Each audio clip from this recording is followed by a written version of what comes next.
can I get your thoughts on just your process as you are going to take over this team for the next 4 weeks? Yeah, first off, man, hate it for him. He's really had some tough luck to start the year.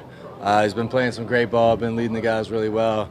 So my heart goes out to him first. Hate to lose anybody on the team to injury, and especially a guy like him. But excited for the opportunity, excited for the trust the coaches and my teammates have in me. So just excited to go out there and help my team in any way I can.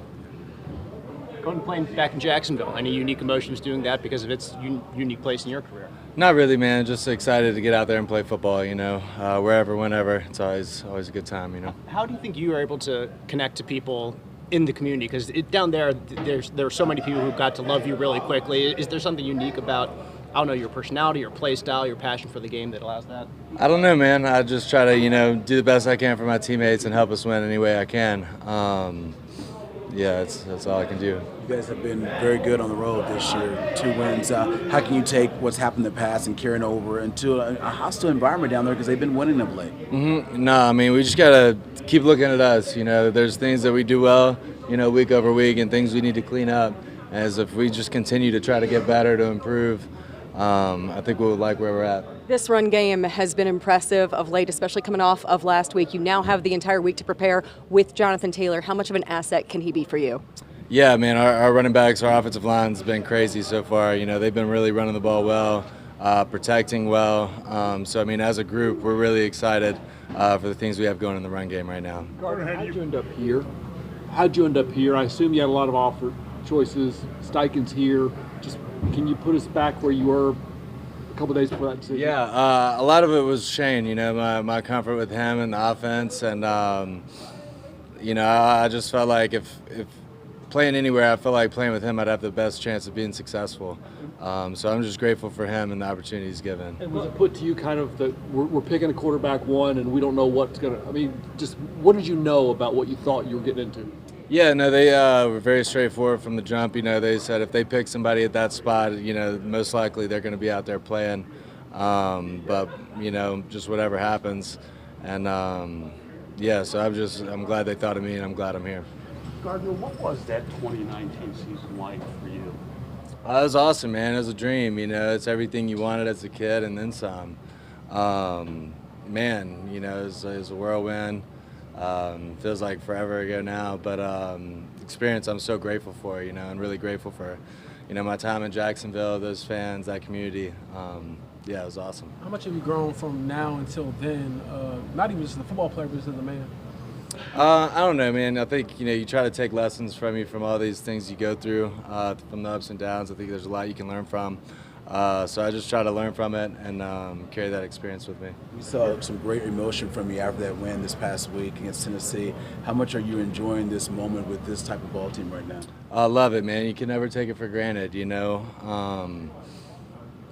But I think being off the field and not being able to play just really, ignites that fire, and you realize how much you miss it.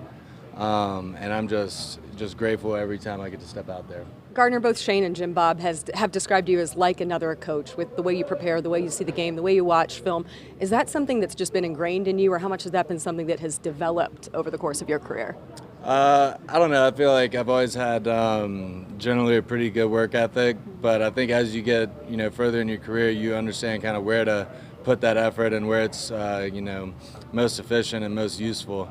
So I think as I've gotten a little bit older, just kind of understanding the process of how to prepare, what to look for, and things like that has gotten refined, I guess. What processes have you picked up from Shane in that regard? Yeah, I think we honestly, how we prepare, how we watch tape, getting ready for the week is very similar, kind of, just the order in which we watch things. So it's good, to kind of be in the same place as we're putting in the game plan, and, I think we see it the same way a lot of times. How do you describe to people the difference between being ready to go in the first quarter, second quarter, or being ready all week to start? What is the difference? When you're starting, more people bother you during the week. That's for sure. That's number one. That's number one. Most of the time when you're backing up, everybody kind of lets you do your thing, and then it's just go time, which is fun. But yeah, I'd say that's the main one. Hey Gardner, in training camp, you were talking about Josh and why you were throwing him the ball so much, and you said it's because he's open a lot. How have you seen that translate to him being open against NFL defenses that are, week in, week out this year? Yeah, he's doing a great job, man. He's has good feel versus zone, winning versus man, catches the ball in traffic, all the things you could ask for, And as a rookie, he's really been dialed in on, his assignment and doing a good job with that. So, very excited for him, and he just continues to seem to grow. What do you think? This defense coming up this week, we saw what they did last week against the Bills. Give me your thoughts on preparing against them. Yeah, no, they're doing a great job right now. Their front's doing a good job against the run, playing well. This back end, safeties are super physical. I love how they play, man. They're really awesome. DBs, the corners on the outside, do a good job of keeping top on everything. So it's a tough unit, but at the end of the day, we just have to focus on us and what we can do. What do you think you learned most from those 2 years in Jacksonville? What was your big takeaway from there? Man, it's hard to, just sum it up in one. Yeah, I don't know. Just kind of take it as it comes. You can expect one thing to come, but it never really happens the way you expect it. Just take it as it is and try to enjoy every second of it.